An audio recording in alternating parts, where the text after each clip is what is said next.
Trump's going to be on the phone with all of our companies saying, hey, I heard about the big tax hike up there. Why don't you come down here?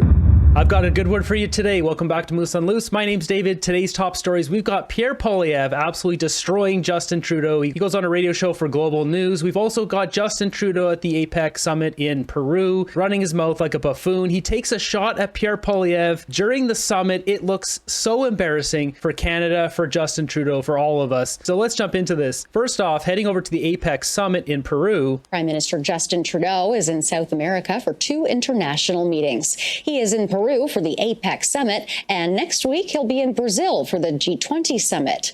In Peru, Trudeau pitched nuclear energy as the next best way to meet growing energy demand, proposing Canada as a good partner for Southeast Asian countries. Investing again in nuclear, looking at two full-scale reactors we just sold to Romania, the uranium reserves that we have in Canada, the opportunity to build full-scale reactors and small modular reactors to meet the energy needs of the coming years. Canada's been facing a massive boom of investment from around the world. Meanwhile, U.S. President-elect Donald Trump's plan to impose trade tariffs is another concern at APEC. CTV's Judy Trin is in Lima with more. APEC exists basically to build up trading and economic relationships between the 21 members. So it's all about tearing down trade barriers, which is antithetical to what Trump wants to do. He wants to put up more protections on his America First policy, including 10% tariffs all across the board on imports. What the Prime Minister has been doing, he announced yesterday that the completion of the Indonesian free trade agreement, which will be signed early next year. This is a burgeoning economy. It is the 4th most populous nation in the world. It has a very young population. So it is on the brink of massive growth, and Canada wants to be there. He sees the future, and many see the future, as an AI-powered future, which needs energy, and it needs clean energy, because internationally the globe has committed to basically zero emissions, net zero emissions by 2050. To get there, Trudeau is pitching clean nuclear energy, and that Canada has the technology to do this, as well as the expertise to help other nations promote this within their own countries, pitching Canada as a new source of clean nuclear energy for these emerging economies. Jumping over to Trudeau's remarks at the summit itself, I just want to play a few seconds, not more than a few seconds. Just listen how arrogant this man is. People know that Canada managed to steer through the first Trump presidency with significant success in creating jobs and opportunity for Canadians and American workers. And significant success, folks. Jobs in Canada have absolutely plummeted in this country. There are no jobs. People are scrambling for jobs. And he sits up here with his $405,000 per year salary, trying to pretend he's some sultan we're supposed to revere. You won't be steering through anything. You're gone this coming fall. Can't wait for Canada to get a prime minister who cares about Canada. What a puke. Guy uses our taxes like a bottomless pit. Later on in this speech, he's asked about Trump in America, and specifically Tulsi Gabbard, and he takes this as an opportunity to take a shot at Pierre Poilievre while at a summit in Peru. This is so embarrassing. Also, of course, U.S. nominations are a domestic matter, but they do have implications for Canada. So I want to ask you about one in particular. Tulsi Gabbard, as Director of National Intelligence. This is a person who has a long history of defending Vladimir Putin, of justifying the invasion of Ukraine. Also lots of questions about her personal relationships, travel, financial relationships. Is Canada going to be able to continue to have the intelligence relationship that it has with the United States now, both the bilateral and the Five Eyes relationship, continue to be a consumer of U.S. intelligence and trust what's coming in? Well, I think these questions you're pointing out are questions that are being asked by an awful lot of people in the United States right now. And they have processes whereby they confirm people, they move forward, they support, they make choices. And I am sure that the American system will continue to demand the right kinds of answers and how they move forward, particularly when it comes to issues of national security. When it comes to keeping Canadians safe, when it comes to keeping Americans safe, our countries can't flinch on that. We have to take these things seriously. And I know Americans take it very seriously, but sometimes political parties do strange things. What comes to mind is the fact that the leader of the official opposition in Canada refuses to get top secret briefings that will allow him to keep his own party and his own members safe. Sometimes political parties make strange choices, and it's the job of citizens to be asking those questions as to why. Yeah, we've asked why, and we know why, because you're a scumbag who's trying to muzzle him. This guy is an absolute disgrace to Canada. Bring this into a national summit and use this as a talking point. Not only embarrasses himself, but just the country, Canadians. This is embarrassing. What's interesting is after that hideous display from Justin Trudeau, they ask him directly about who's asking Canada about how to navigate a Trump presidency, because that's what Canada has been putting out. Melanie Joly posted this yesterday, or said that to the press. So they're calling them on their crap here, saying, okay, who's asking Canada? Let us know. Dylan Robertson, the Canadian Press. Question for the three of you at the podium. I was wondering about countries turning to Canada for advice on how to navigate a second Trump presidency. Who's asking us? I think they're generalized conversations. People know that Canada has had a certain amount of experience dealing with various American administrations, and I've got no clue, which is why I have a blank stare. You see that guy? He just blank stare. He didn't know how to answer. specifically, our government navigated in a win-win way through the first Trump presidency. People are sharing notes, asking for advice, and we're happy to talk about our approach that is grounded. No, nobody's asking Trudeau. There's not one country has sent you one email. You didn't even got a spam email asking. Let's get real. So next up, we got Pierre Poilievre here on Global News, just absolutely obliterating Justin Trudeau. He just mops the floor with the guy here. First of all, we should be exempt from all these tariffs. I can't believe that Trudeau signed a trade deal with Trump that leaves open the possibility of a 10% tariff. I never would have agreed to that.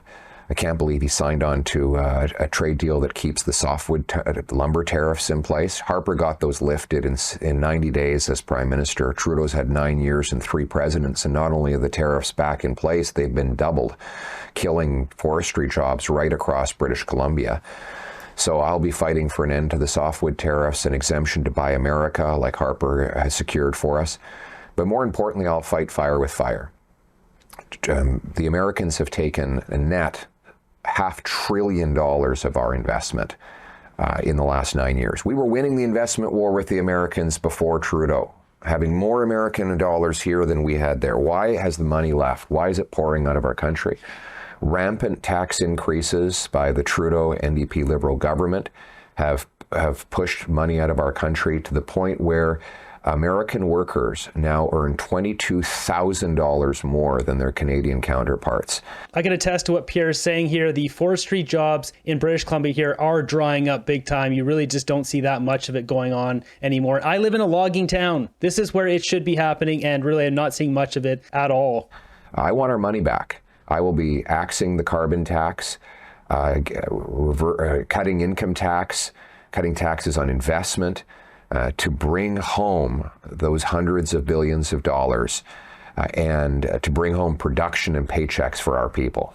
You hear that? Cutting income tax. Jagmeet wants to cut the GST off of your Lunchables, but we got Pierre Poilievre actually wanting to cut the income tax. Which would you choose here? You think you can work with Donald Trump? He's a transactional leader if there ever was one. Do you think you can actually work with him? Because, we're his friend when he wants us to be a friend, and when we're not, we're not. And that's just the way he works. Do you think you can work with him?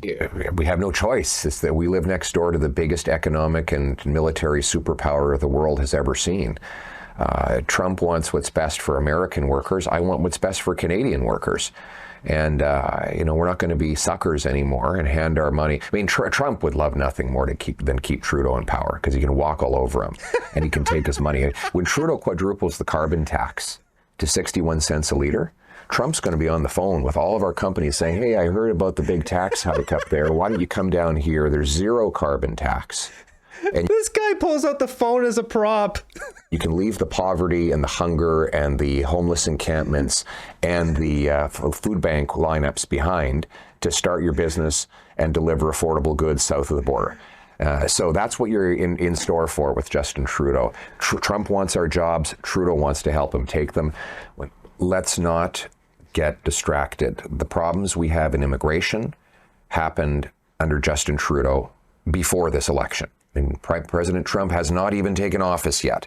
And the chaos in our immigration system has happened mostly in the last 3.5 years when President Biden was in power. So let's not turn our gaze away from the source of the problem, which is Justin Trudeau, who increased our population growth by 300% in a matter of a couple of years, who, by his admission, this isn't me, allowed massive fraud in international students, temporary foreign workers, and the refugee system. By his own admission, the liberal immigration policies have caused massive housing, job, and healthcare shortages. And now he's basically denouncing his entire immigration policy and expecting us to believe that he can fix the problems that he caused. It is unbelievable that they have taken advantage of so many, mostly people from India, just completely taking their money, promising them this immigration path, but not delivering on it. It has ruined our reputation. And a bunch of these companies got rich, these phony diploma mills. You know, that was the example, the registering for a cake decorating school, then dropping out 6 months later, and then applying for as asylum seeker. Our country is a joke, and our reputation across the world now is a joke. This rampant incompetence has caused human misery, both for newcomers and for multi-generational Canadians like you and I. The bottom line is we have to fix our immigration, get back to the best system in the world, the one that brought my wife here as a refugee legally and lawfully, the one that brought so many people here to pursue the Canadian promise. And we definitely need more frontline border guards. We need to secure Roxham Road and other points of entry. We have to make it clear that it is not allowed for people to just walk across our borders. And we have to look at legislative changes if necessary to prevent people from abusing our system.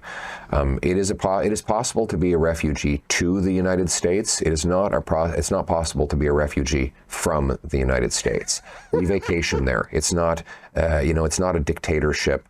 It's not a dangerous country that you need to flee from.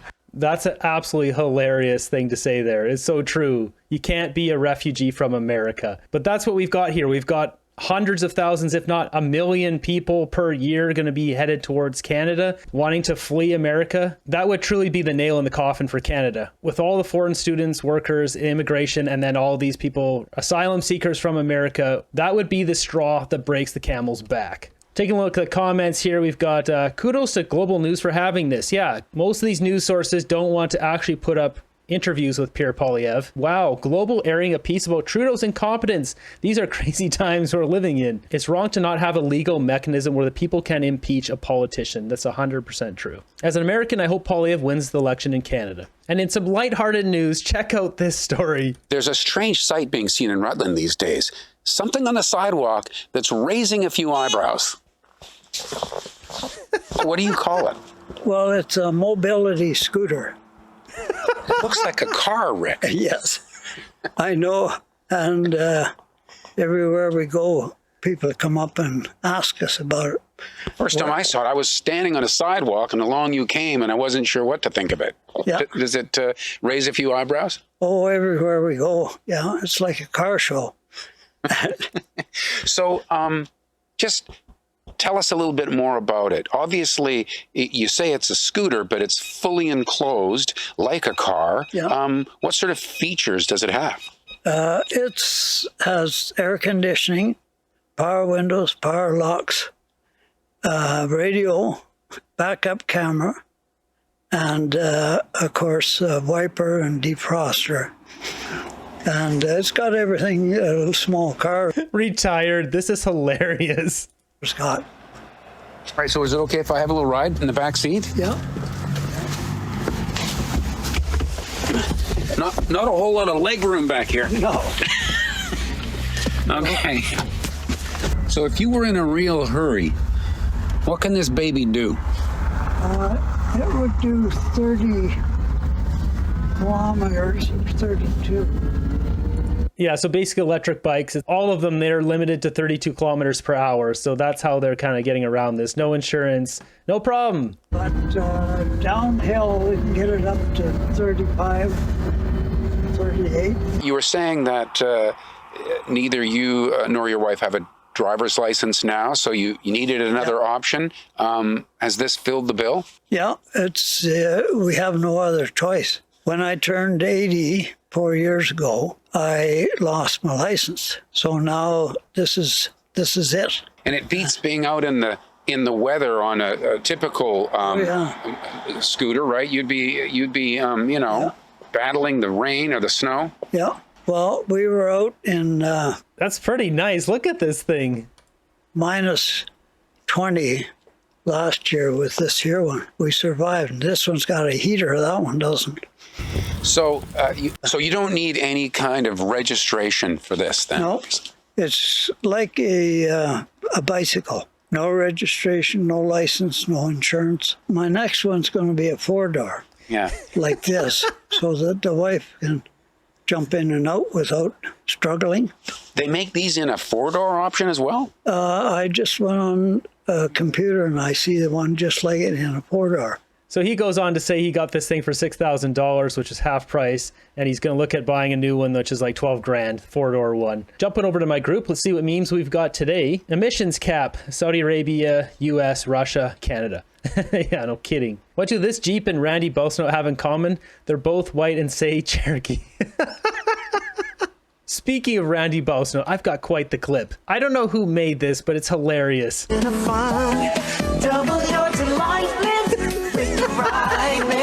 For refreshment, it's the only one. Double your pleasure, double your fun. That's the statement of the great man in double mint gum. That's too good. I will fight for all Canadians, unless you're a senior, a veteran, are pro-oil and gas, part of the middle working class, a Christian, are pro-life, or have Canadian values that do not lay within our globalist plans for the destruction of Canada. Here we've got a video of a driver driving the wrong way on a on a ramp here on the highway. Oh, this is not going to end well.